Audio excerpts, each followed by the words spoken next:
আসসালামু আলাইকুম বন্ধুরা, সবাই কেমন আছেন? ডিউটি থেকে আসলাম, গোসল করলাম, এখন রান্না করতেছি। আজকে রান্নাটা হবে কি, মুরগি মুরগি আর মটরশুঁটি বা মটর বলে যেটা, এটা সিদ্ধ করে নিয়েছি, সেটা দিয়ে রান্না করবো। দেখেন কিভাবে। তো আমার মশলাটা কিন্তু আমি ভুনা করে নিয়েছি। এখানে আদা, রসুন, পেঁয়াজ, লং, এলাচি, দারচিনি, টমেটো দেওয়া হয়ে গেছে।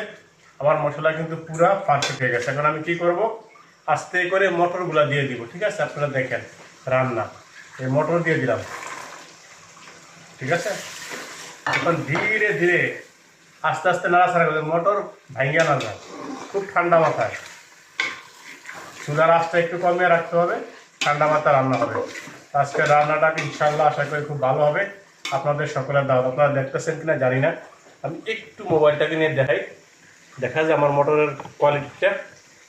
বন্ধুরা দেখেন, ওটা কিন্তু সিদ্ধ করা মোটর, ঠিক আছে। এটা প্যাকেটও পাওয়া যায়, আপনি বাসায় ভিজিয়ে রেখে সিদ্ধ করতে প্যাকেটে। তাই আমরা নিয়েছি।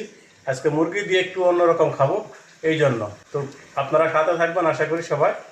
আপনাদের সবাইকে নিয়ে আজকে খাওয়া হবে, রান্না হবে। এদিকে আমার ভাত কিন্তু হয়ে যাচ্ছে, ভাত চুলায় হচ্ছে।